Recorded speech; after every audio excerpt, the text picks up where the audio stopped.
5 কারণে যুদ্ধবিরতির পথে হেঁটেছেন যুক্তরাষ্ট্রের প্রেসিডেন্ট ডোনাল্ড ট্রাম্প। এমন বিশ্লেষণ এখন ঘুরছে আন্তর্জাতিক গণমাধ্যমে। প্রশ্ন উঠছে, এটি কি যুক্তরাষ্ট্রের কৌশল নাকি বাধ্যবাধকতা? যুক্তরাষ্ট্রের প্রেসিডেন্ট ট্রাম্প হঠাৎ করেই ইরানের সঙ্গে অনির্দিষ্টকালের যুদ্ধবিরতির ঘোষণা দিয়েছেন। তার দাবি এটি আঞ্চলিক অনুরোধের ফল, কিন্তু ইরান স্পষ্ট জানিয়ে দিয়েছে তারা কখনো যুদ্ধবিরতি চায়নি, এমনকি সময় বাড়ানোর অনুরোধও করেনি। তাহলে যুক্তরাষ্ট্র কেন মরিয়া হয়ে উঠেছে যুদ্ধবিরতিতে বহাল থাকতে? ঠিক কি কি কারণ এর পেছনে থাকতে পারে?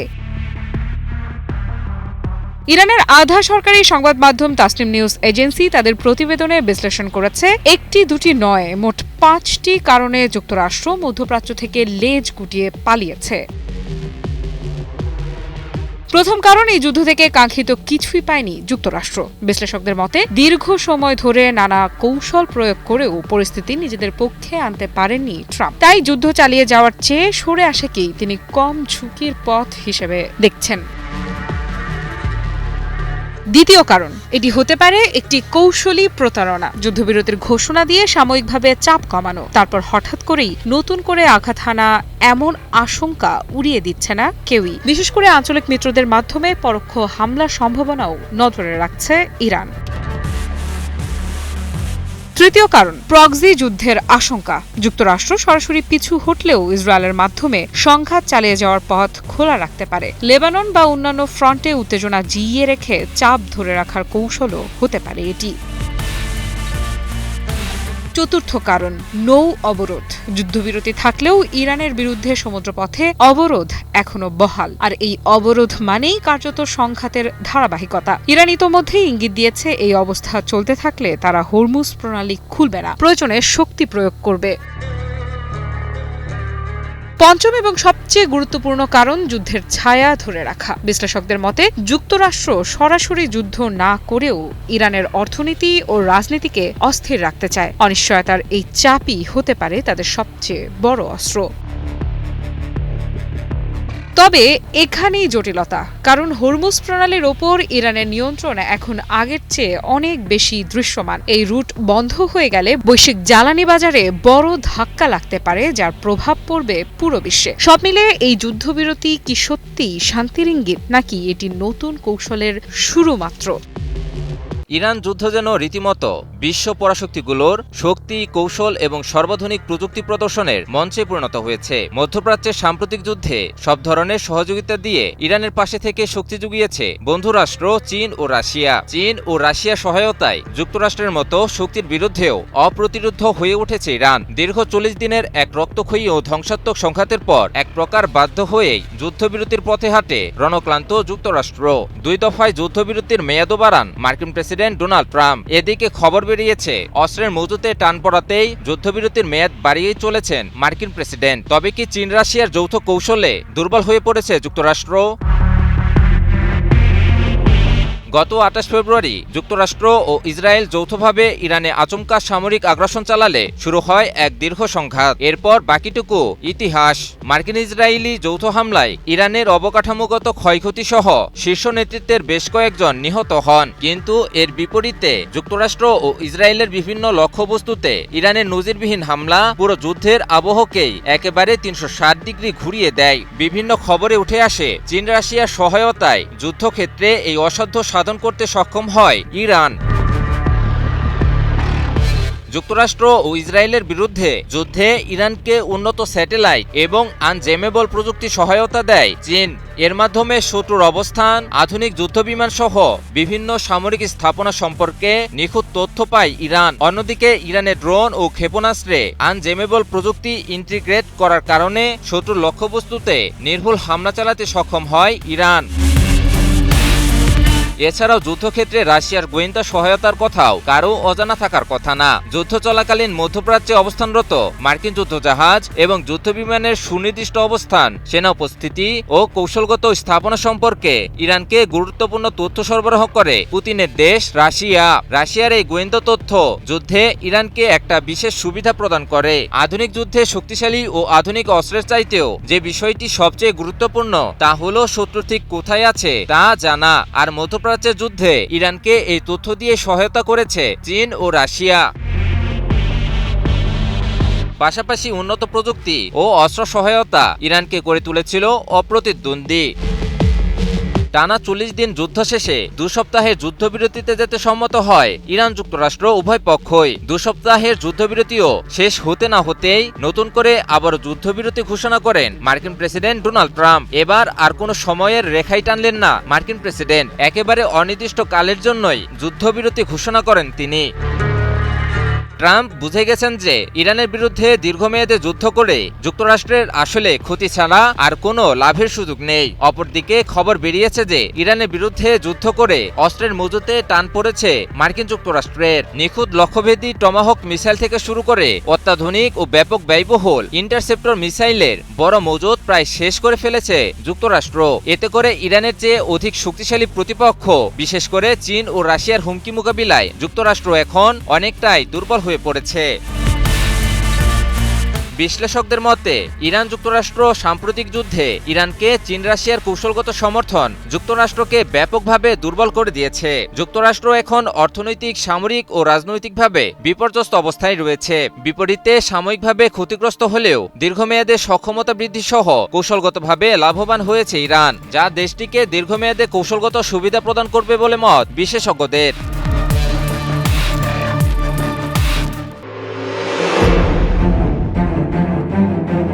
ইউক্রেনের বিরুদ্ধে যুদ্ধের মোড় কি ঘুরিয়ে দিচ্ছে রাশিয়া? কারণ ইউক্রেনের সবচেয়ে গুরুত্বপূর্ণ অঞ্চল ডনবাসের প্রায় ৯০% এলাকার নিয়ন্ত্রণ নিয়েছে রাশিয়ার সামরিক বাহিনী। তাহলে কি যুদ্ধের ময়দানে হারতে চলেছে ইউক্রেন? চলতি বছর এখন পর্যন্ত ইউক্রেনের কমপক্ষে ৮০টি এলাকা দখল করেছে রুশ বাহিনী। কিন্তু যুক্তরাষ্ট্র এক্ষেত্রে কিভাবে চাপে পড়েছে? যদিও ইরানের বিরুদ্ধে সাম্প্রতিক যুদ্ধে জড়িয়ে অনেক কিছুই হারিয়েছে মার্কিন প্রশাসন, সেই যুদ্ধে ইরানকে শক্তি যোগানোর অভিযোগ আছে রাশিয়ার বিরুদ্ধে। এদিকে এয়ার ডিফেন্স সিস্টেমের ব্যাপক সংকটে ভুগছে ইউক্রেনের প্রতিরক্ষা বাহিনী, যার কারণে রাশিয়ার ছোড়া ব্যালিস্টিক মিসাইল ও আত্মঘাতী ড্রোনগুলোর বেশিরভাগ অংশকে প্রতিহত করতে পারছে না কিয়েভ। তাহলে কি ইউক্রেনের সামনে সাহায্যের হাত বাড়াবে যুক্তরাষ্ট্র? একই সাথে ভিন্ন দুইটি অঞ্চলে লড়ছে যুক্তরাষ্ট্র। মধ্যপ্রাচ্যে নিজেদের সাম্রাজ্য রক্ষায় সাম্প্রতিক সময়ে ইরানের বিরুদ্ধে যুদ্ধে জড়ায় মার্কিন প্রশাসন। তবে সেখানে তেমন কোনো স্বার্থই এখন পর্যন্ত হাসিল করতে পারেনি যুক্তরাষ্ট্র। উল্টো ইরানের ছোড়া ক্ষেপণাস্ত্রের আঘাতে ব্যাপক ক্ষতির শিকার হয়েছে মধ্যপ্রাচ্যে থাকা মার্কিন সামরিক ঘাঁটিগুলো। তুমুল যুদ্ধের সময় যুক্তরাষ্ট্রের সামরিক স্থাপনার পুঙ্খানুপুঙ্খ তথ্য দিয়ে ইরানকে সহযোগিতা করেছে রাশিয়া, এমন দাবি মার্কিন গোয়েন্দাদের, যার ফলে যুদ্ধের ময়দানে ব্যাপক সফলতা লাভ করে তেহরান। কিন্তু ইরানকে সহযোগিতা করার পেছনে রাশিয়ার প্রেসিডেন্ট ভ্লাদিমির পুতিনের মূল স্বার্থটা কি? রাশিয়ার বিরুদ্ধে লড়তে ইউক্রেনকে অঢেল সমরাস্ত্র দিয়ে সহায়তা করেছে যুক্তরাষ্ট্র। তাই তো বিশ্লেষকদের ধারণা, পুতিন তার দীর্ঘদিনের বন্ধুরাষ্ট্র ইরানকে সহযোগিতা করতে একটুকুও কৃপণতা করেননি। মূলত যুক্তরাষ্ট্রের বিরুদ্ধে পরোক্ষভাবে প্রতিশোধ নিতেই তেহরানকে সামরিকভাবে সহায়তা করেছে মস্কো, এমন দাবি সমরবিদদের। তাহলে কি ইরান ইস্যুতে শিক্ষা পেয়ে ইউক্রেনের কাছে আর সমরাস্ত্র পাঠাবে না যুক্তরাষ্ট্র? মধ্যপ্রাচ্যে যখন যুদ্ধের আগুনের উত্তাপ বহমান, তখন নিজের লক্ষ্য পূরণে এগিয়েই চলেছেন পুতিন। আর রাশিয়ার লক্ষ্য মূলত ইউক্রেনের পূর্বাঞ্চলকে নিয়ন্ত্রণে নেওয়া, কারণ এখানেই রয়েছে দেশটির সবচেয়ে গুরুত্বপূর্ণ সামরিক অবকাঠামোগুলো। তবে এরই মধ্যে সফলতাও পেয়েছে রাশিয়া। ৪ বছরেরও বেশি সময় ধরে চলা ইউক্রেনের বিরুদ্ধে যুদ্ধে দেশটির ডনবাস অঞ্চলের ৯০% নিয়ন্ত্রণ এখন পুতিনের বাহিনীর কাছে চলে গেছে। কেবলমাত্র চলতি বছরেই এখন পর্যন্ত ইউক্রেনের ৮০টি এলাকাসহ অন্তত ১,৭০০ বর্গ কিলোমিটার অঞ্চলের নিয়ন্ত্রণ নিয়েছে রাশিয়ার সামরিক বাহিনী, যেগুলোর মধ্যে জাপোরিঝিয়া ও খেরসন অঞ্চলের প্রায় ৭৫% এলাকাও রয়েছে। রাশিয়ার সশস্ত্র বাহিনীর জেনারেল স্টাফ ভ্যালেরি গ্যারাসিমফের বরাতে এক প্রতিবেদনে বিষয়টি নিশ্চিত করেছে ব্রিটিশ বার্তা সংস্থা রয়টার্স। যুদ্ধের ময়দানে নিজেদের এমন হিমশিম অবস্থার মাঝেই ইউক্রেনের প্রেসিডেন্ট ভলোদিমির জেলেনস্কি সম্প্রতি জার্মানির সাথে বিশেষ একটি চুক্তি করেছেন, যার মাধ্যমে যুক্তরাষ্ট্রের তৈরি প্যাট্রিয়ট এয়ার ডিফেন্স সিস্টেম ইউক্রেনের কাছে সরবরাহ করবে জার্মান সরকার। সেই সাথে আত্মঘাতী ড্রোন তৈরিতেও কিয়েভকে সহযোগিতা করার আশ্বাস দিয়েছেন জার্মান চ্যান্সেলর ফ্রিডরিখ মের্জ। কিন্তু যুক্তরাষ্ট্র কি এই মুহূর্তে ইউক্রেনকে এয়ার ডিফেন্স সিস্টেম দিতে পারবে? ইরানের বিরুদ্ধে সাম্প্রতিক যুদ্ধের কারণে মারাত্মকভাবে সমরাস্ত্র সংকটে পড়েছে যুক্তরাষ্ট্র, যার ফলে মধ্যপ্রাচ্যে এক প্রকার অরক্ষিত হয়ে পড়েছে মার্কিন সামরিক ঘাঁটিগুলো। যুক্তরাষ্ট্রভিত্তিক সামরিক গবেষণা প্রতিষ্ঠান centre for strategic and international স্টাডিজের বরাতে সংবাদ মাধ্যম আল জাজিরা এক প্রতিবেদনে জানিয়েছে যে যুক্তরাষ্ট্রের সামরিক বহরে উল্লেখযোগ্য হারে ঘাটতি দেখা দিয়েছে আকাশ প্রতিরক্ষা ব্যবস্থা ও ক্ষেপণাস্ত্রের, যার মাঝে মার্কিনীদের তৈরি অত্যাধুনিক এয়ার ডিফেন্স সিস্টেম প্যাট্রিয়ট ও থার্ডের মজুদ ৫০%-এরও নিচে নেমে এসেছে। তাই তো বিশ্লেষকরা বলছেন এই মুহূর্তে ইউক্রেনকে সমরাস্ত্র সহায়তা দিলে যুক্তরাষ্ট্র আরও বেশি মাত্রায় সংকটের মুখোমুখি হবে।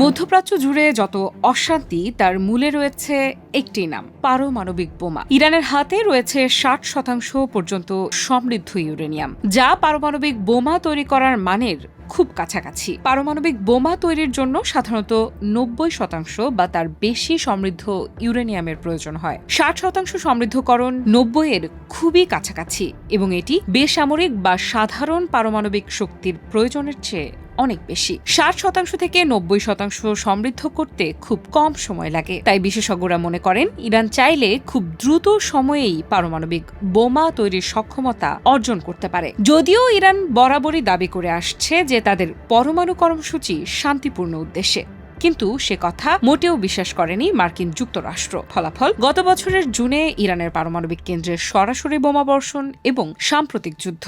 এই পরিস্থিতিতে বিশ্বজুড়ে উঠে আসছে একটি প্রশ্ন: ইরান কি সত্যিই পরমাণু বোমা ব্যবহার করবে, নাকি পুরো বিশ্বকে কাঁপিয়ে দিয়ে শেষ পর্যন্ত থেমে যাবে শেষ মুহূর্তে? মধ্যপ্রাচ্যের উত্তপ্ত পরিস্থিতিতে এই প্রশ্নটাই এখন সবচেয়ে বেশি ঘুরছে বিশ্লেষকদের মাথায়। চলতি বছরের ফেব্রুয়ারি ও মার্চের তীব্র সংঘাত আর এপ্রিলের এই অনিশ্চিত যুদ্ধবিরতি সব মিলিয়ে এক অদ্ভুত অস্থিরতা তৈরি হয়েছে। কিন্তু বাস্তবতা বলছে ইরান এখনো বোমা ফাটানোর চেয়ে বোমা বানানোর সক্ষমতা নিয়েই বেশি আগ্রহী। কারণটা খুবই স্পষ্ট।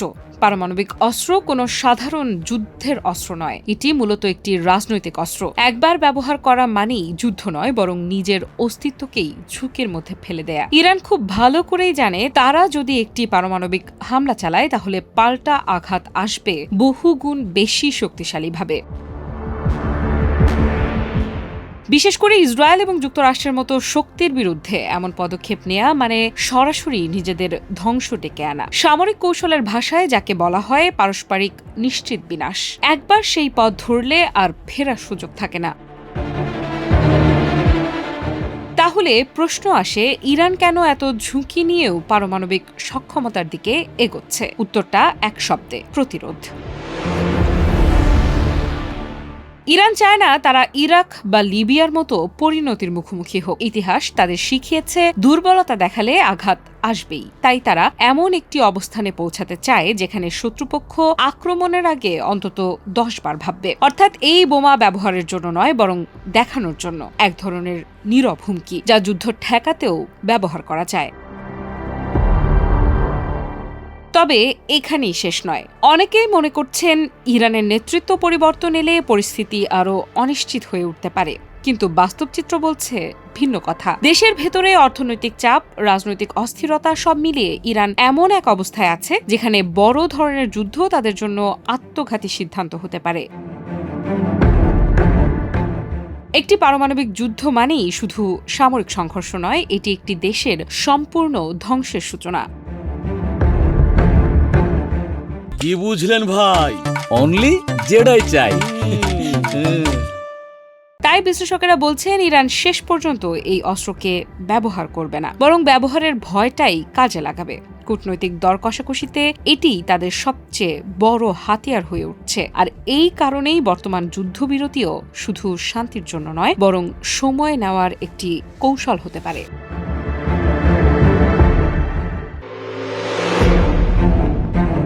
ইরানের বিরুদ্ধে সাম্প্রতিক যুদ্ধের পরই কি পুরোপুরি শেষ হয়ে গেছে যুক্তরাষ্ট্রের প্রতিরক্ষা শক্তি? এজন্যই কি ইরানের বিরুদ্ধে পুনরায় যুদ্ধে জড়ানোর সাহস দেখাতে পারছেন না মার্কিন প্রেসিডেন্ট ডোনাল্ড ট্রাম্প? কি হবে যদি ইরানই শুরু করে এবারের যুদ্ধ? কারণ এরই মাঝে ইরানের সামরিক বহরে যোগ হয়েছে নতুন আরো শত শত ব্যালিস্টিক মিসাইল ও আত্মঘাতী ড্রোন। তবে এসবের তথ্য পেয়ে খানিকটা ভয় পেয়েছেন মার্কিন প্রেসিডেন্ট ট্রাম্প। তাই তো আলোচনায় না বসেও একপাক্ষিকভাবেই ইরানের বিরুদ্ধে অনির্দিষ্টকালের জন্য যুদ্ধবিরতি ঘোষণা করেছেন যুক্তরাষ্ট্রের শাসক। কিন্তু ইরান কি সেটা মানবে? ইরান ইস্যুতে জটিল এক ধাঁধায় জড়িয়ে পড়েছেন ট্রাম্প। যুদ্ধ পুনরায় শুরু করতে ব্যাপক দোটানায় রয়েছেন মার্কিন শাসক। কারণ সাম্প্রতিক যুদ্ধে ইরানের ক্ষতি করতে যেয়ে মধ্যপ্রাচ্যে এখন অস্তিত্ব সংকটে পড়েছে মার্কিন সামরিক বাহিনী। তবে হরমুজ প্রণালীতে নিজের আগ্রাসী রূপ এখনো দেখিয়ে চলেছেন ট্রাম্প। এমন পরিস্থিতির মাঝেও একটুকুও নড়বড়ে হয়নি ইরানের শাসন ব্যবস্থা। তা দেখে অবশ্য শঙ্কার মধ্যেই সময় অতিবাহিত করছেন যুক্তরাষ্ট্রের প্রেসিডেন্ট। 22 এপ্রিল যুক্তরাষ্ট্রের সাথে 2 সপ্তাহের যুদ্ধবিরতি শেষ হয়েছে ইরানের। কিন্তু তেহরানের পক্ষ থেকে কোনো দাবি না আসলেও ট্রাম্প নিজেই একপাক্ষিকভাবে যুদ্ধবিরতির সময় বাড়িয়েছেন। যদিও দোষের বোঝা নিজের ঘাড়ে নেননি, তিনি চাপিয়ে দিয়েছেন ইরানের উপরই। হরমুজ প্রণালীতে নৌ অবরোধ বহাল রেখে যুদ্ধবিরতি বাড়ানো প্রসঙ্গে ট্রাম্প বলেছেন, যুদ্ধ চূড়ান্তভাবে শেষ করার জন্য আমরা ইরানকে সময় দিতে চাই। এ সময় মার্কিন বাহিনী ইরানের বিরুদ্ধে হামলা বন্ধ রাখবে। পাকিস্তানের কাছে ইরান নতুন প্রস্তাব জমা না দেওয়া পর্যন্ত এই যুদ্ধবিরতি চলবে। এক প্রতিবেদনে বিষয়টি নিশ্চিত করেছে কাতার ভিত্তিক সংবাদ মাধ্যম আল জাজিরা।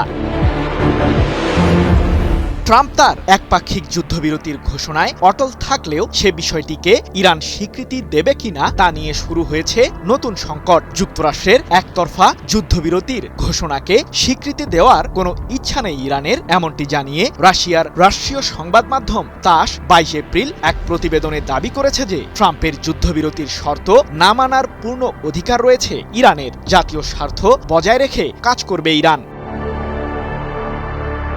কিন্তু প্রশ্ন হলো, মধ্যপ্রাচ্যে এত সামরিক উপস্থিতি থাকার পরও ইরানের বিরুদ্ধে একপাক্ষিকভাবে যুদ্ধবিরতি কেন ঘোষণা করলেন ট্রাম্প?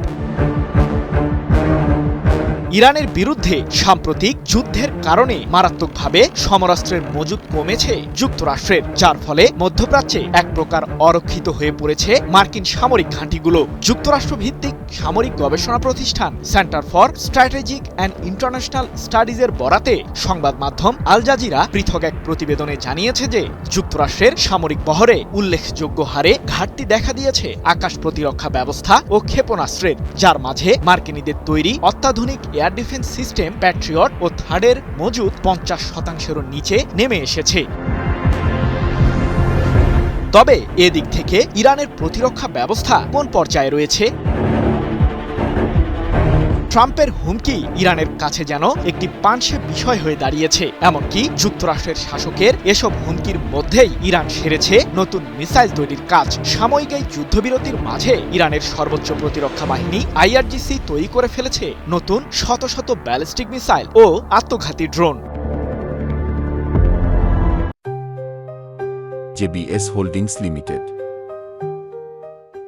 যুদ্ধ পুনরায় শুরু হলে যুক্তরাষ্ট্র ইসরায়েলকে মোকাবিলা করতে পুরোপুরি প্রস্তুত ইরান। দেশটির সামরিক সূত্রগুলোর বরাতে সম্প্রতি এক প্রতিবেদনে ইরানের রাষ্ট্রীয় সম্প্রচার মাধ্যম প্রেস টিভি জানিয়েছে যে যুদ্ধের ময়দানে শত্রুদের নতুন চমক দেখাবে IRGC। সে উদ্দেশ্যে যুক্তরাষ্ট্র ইসরায়েলের সামরিক গতিবিধি এবং লক্ষ্যবস্তুর নতুন একটি তালিকাও করেছে তেহরান। ইহুদিবাদীদের জন্য নরক তৈরি করতে প্রস্তুত IRGC। যুক্তরাষ্ট্রকে ধীরে ধীরে ক্ষয় করছে রাশিয়া। হ্যাঁ, ঠিকই শুনেছেন, রাশিয়ার কৌশলে অস্ত্র হারাচ্ছে বিশ্বমোড়ল যুক্তরাষ্ট্র। আর মধ্যপ্রাচ্যে ইরানের বিরুদ্ধে সাম্প্রতিক যুদ্ধে ক্ষেপণাস্ত্রের মজুদের অর্ধেকই শেষ করে ফেলেছে যুক্তরাষ্ট্র। ইউক্রেন যুদ্ধ শুরু 2022 সালে। এরপর থেকেই যুক্তরাষ্ট্র কিয়েভকে দিচ্ছে হাজার হাজার কোটি ডলারের সামরিক সহায়তা, tank, drone, artillery, air defence থেকে শুরু করে গোলাবারুদ পর্যন্ত। তবে যুদ্ধ যতই দীর্ঘ হচ্ছে ততই যুদ্ধক্ষেত্রে ধ্বংস হচ্ছে সেই অস্ত্রের বড় অংশ। আর এখানেই প্রশ্ন উঠছে, ইউক্রেনকে সাহায্য করতে গিয়ে কি নিজের অস্ত্র ভান্ডারই ধীরে ধীরে খালি করছে যুক্তরাষ্ট্র? অন্যদিকে মধ্যপ্রাচ্যের ভূরাজনীতিকে কেন্দ্র করে আরও একটি দাবি সামনে আসছে। মধ্যপ্রাচ্যের সংঘাতে যুক্তরাষ্ট্র নাকি তার বিপুল পরিমাণ ক্ষেপণাস্ত্র ব্যবহার করে ফেলেছে। Centre for strategic and international স্টাডিজের নতুন বিশ্লেষণ বলছে, 7 সপ্তাহের যুদ্ধে যুক্তরাষ্ট্র তার প্রিসিশন স্ট্রাইক ক্ষেপণাস্ত্রের মজুতের কমপক্ষে 45% খরচ করেছে। ব্যালিস্টিক ক্ষেপণাস্ত্র ঠেকানোর কাজে ব্যবহৃত থার্ড ক্ষেপণাস্ত্রের অন্তত অর্ধেক শেষ হয়ে গেছে। এছাড়া প্যাট্রিয়ট আকাশ প্রতিরক্ষা ক্ষেপণাস্ত্রের প্রায় 50% ব্যবহার হয়ে গেছে। এই দুই ফ্রন্টে চাপের মধ্যে প্রশ্ন উঠছে, রাশিয়া কি আসলেই যুক্তরাষ্ট্রকে ধীরে ধীরে ক্ষয় করছে?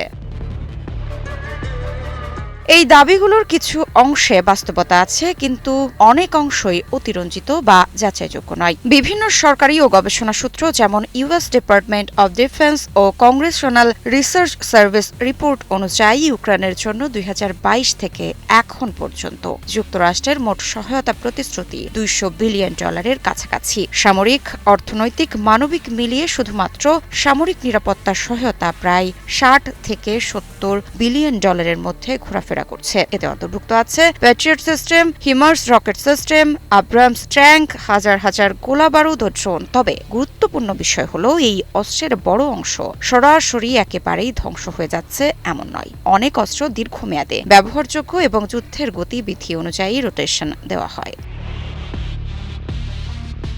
আমি ভরসা রাখি হিরোর স্মার্ট ওয়াটার পিউরিফায়ারে। এদিকে সিএসআইএস এর বিশ্লেষণ বলছে, স্বল্প মেয়াদে ইরানের বিরুদ্ধে যুদ্ধ চালিয়ে যাওয়ার মতো বোমা ও ক্ষেপণাস্ত্র যুক্তরাষ্ট্রের কাছে সম্ভবত রয়েছে। তবে চীনের মতো কোনো শক্তিশালী দেশের মোকাবিলার জন্য যথেষ্ট মজুদার নেই। যুদ্ধের আগের পর্যায়ে ফিরে আসতে বছরের পর বছর লাগবে। এ অবস্থায় প্রশ্ন থেকেই যায়, ইউক্রেন যুদ্ধ ও মধ্যপ্রাচ্যের ছায়াযুদ্ধে ধীরে ধীরে সত্যিই কি ক্ষয় হচ্ছে বিশ্বমোড়ল যুক্তরাষ্ট্র?